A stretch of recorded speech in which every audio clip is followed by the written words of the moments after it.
I'd like to bring Jerry Shonkwiler up. Jerry's going to talk about the work he's doing and how he's documenting cultural and social ceremonies to maintain and last the value for the future generations to understand. So please, thank you. Thank you, everybody. Thanks for showing up. This is wonderful. I appreciate everybody who has come just on my behalf. There are two of you who are here. At the end of this, I have a couple of things that I want to do, so if I can have a couple of seconds at the end of that, I appreciate it. So whenever you're ready, it's showtime.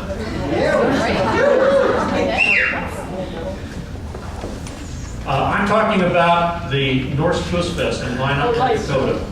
And this is about a community event that is based upon heritage and volunteerism and the pride and what a community can do of this very small community. Minot, North Dakota is a very unique, small community. It's made up primarily of Lutherans.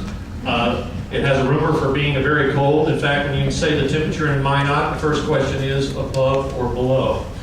It's also a major area of farming. It's an area of new, innovative resources such as wind, and also it has one of the largest oil discoveries in recent years. They're estimating that in North Dakota and eastern Montana, there's more oil than in Saudi Arabia. Minot, North Dakota is the home of Minot Air Force Base. They are very much into the Air Force. Minot Air Force Base probably contributes about 30% of their economy. Patriotism is very big, and just like San Diego, they're very dependent on it. In June, Minot had the most devastating flood in their history. They had the perfect storm, literally, which brought the flood levels from the north and from the east to already saturated areas, and it had a record level of 12 feet above the highest level ever recorded. 25% of the town was lost.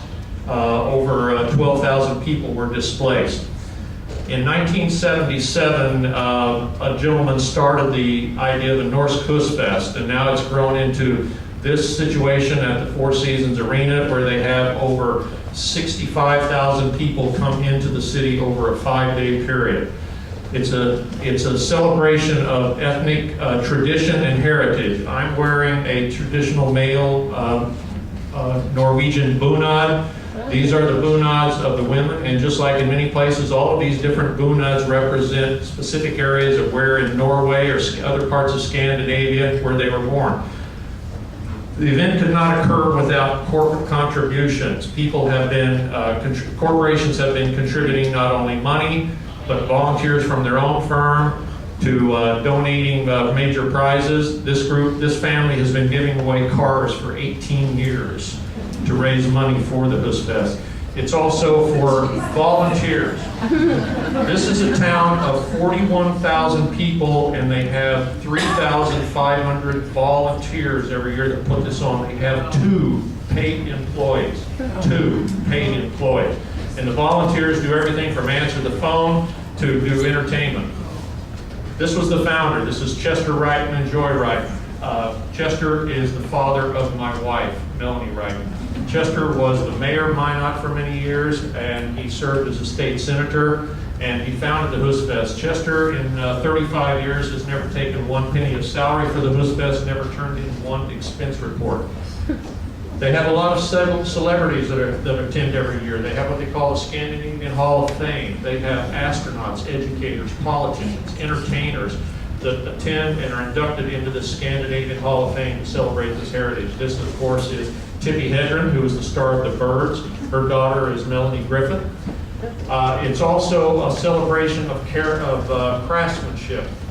They have, throughout the Norse Twist Fest, it's in 5 buildings, they have all types of craftsmen, that anything from making the Hardanger fiddles to wood craftsmanship to doing what they call rose mauling to any other types of craft. They celebrate that. They have all of these different entertainment events. They have on side stages, everything from ladies that do ballet on skis. They pack in different people into these side halls. They have the world's strongest man. This is the most popular singer in Norway, West Country Western singer, Bjørn Holland. They have an avid tribute group. They also have other major entertainers. I brought a list of about 50 people that I was going through here, but this is just some of the people they had last year. Martina McBride, Winona Judd, the Four Tops. Vince Gill was there the year before, Trace Atkins, and this is Alan Jackson. They have literally everybody from Bill Cosby to Bob Hope to Red Skelton to Bob Newhart, and it's just an amazing thing. They also have other entertainers that roam about throughout the hall.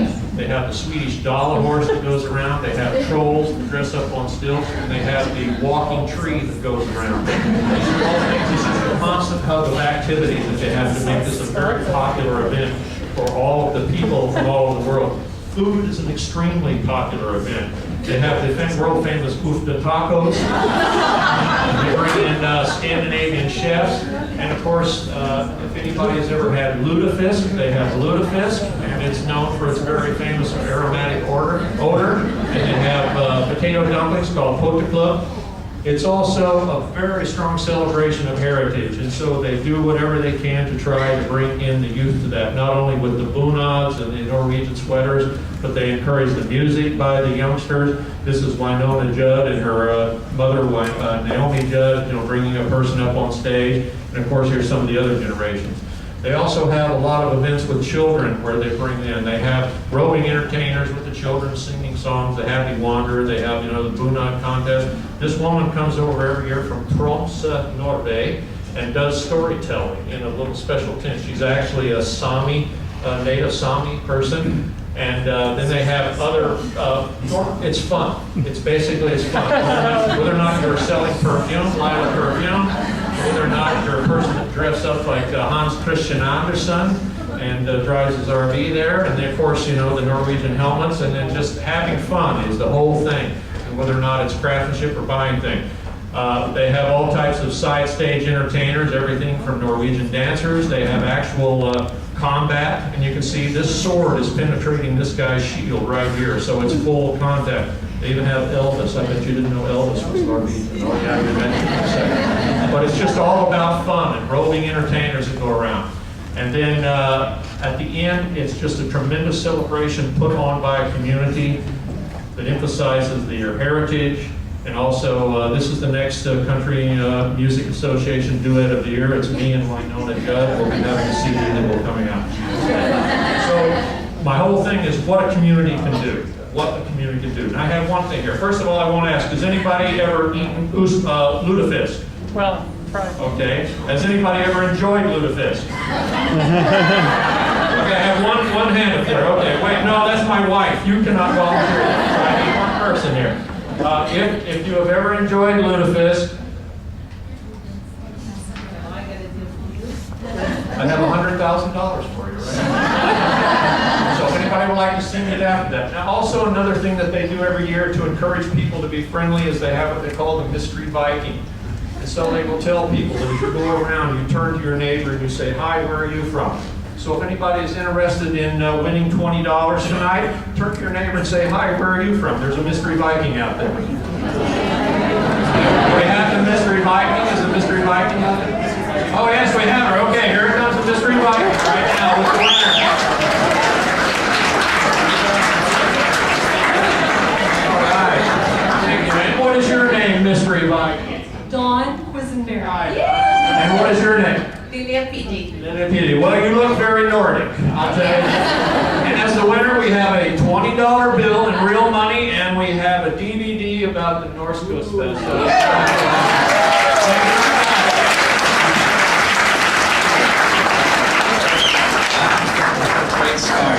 Great start. Thank you, Jerry.